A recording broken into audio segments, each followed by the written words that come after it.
और अंधभक्त मुझसे कह रहे हैं कि ऐसी बातों पर राजनीति और सवाल मत करो, तो किस बात पर सवाल करूं? हाँ जी, बात करनी है तो इस पर करिए ना, इस पर करिए।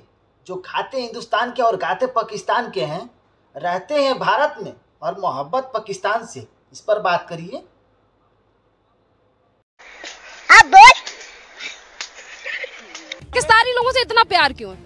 कि उनको परेशानी नहीं होनी चाहिए, उन लोगों को परेशानी नहीं होनी चाहिए यार। कि राज्य सरकार, वहाँ की भी तो सरकार की जिम्मेदारी है वहाँ के लोगों को। हाँ, मैं एक मेडिसिन हूँ, मैं एक तरफा फैसला नहीं करता कि हाँ पानी बंद कर दिया तो बहुत बड़ी बात हो गई, ठीक है ना। दो तरफा सोचना होता है, एक तरफा नहीं सोचा।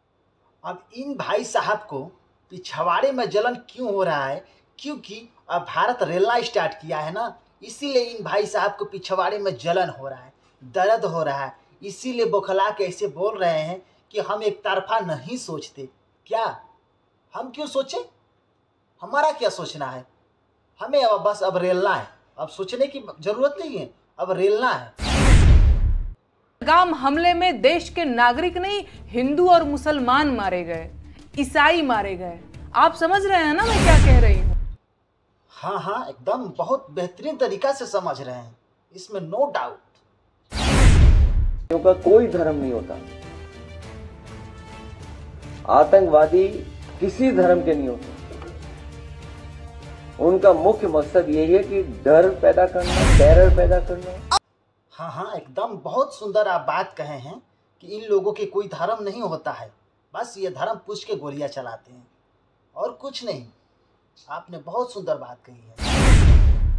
बॉर्डर के उस पार खड़े हुए अपने पापा के साथ हैं, या फिर है ना गवर्नमेंट ने ये क्यों नहीं चलाया कि जिनकी शादियां हुई हुई है, जो बच्चे यहाँ आए हुए हैं, उनको ये प्रोटोकॉल फॉलो करना है। बस हेडलाइन चला दी 48 आवर की। मुझे कुछ नहीं पता, मेरी आवाज जहाँ तक भी पहुँच रही है, मुझे आज किसी भी हालत में बॉर्डर क्रॉस करना, वरना मैं यही धरना दे के बैठ जाऊंगी। ये कोई तरीका थोड़ी ना हुआ। अब इन लोगों को देखिए, भारत में 15% लड़के कुंवारे रह जाते हैं और इन लोगों को भातार खोजना होता है तो पाकिस्तान जाना पड़ता है। अब बताइए,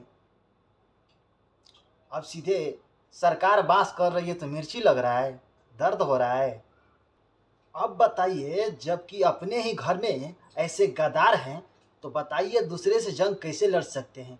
अब अपना ओपिनियन कमेंट बॉक्स में ज़रूर दीजिएगा और बिहार+1 के वीडियो देखने के लिए बहुत बहुत धन्यवाद।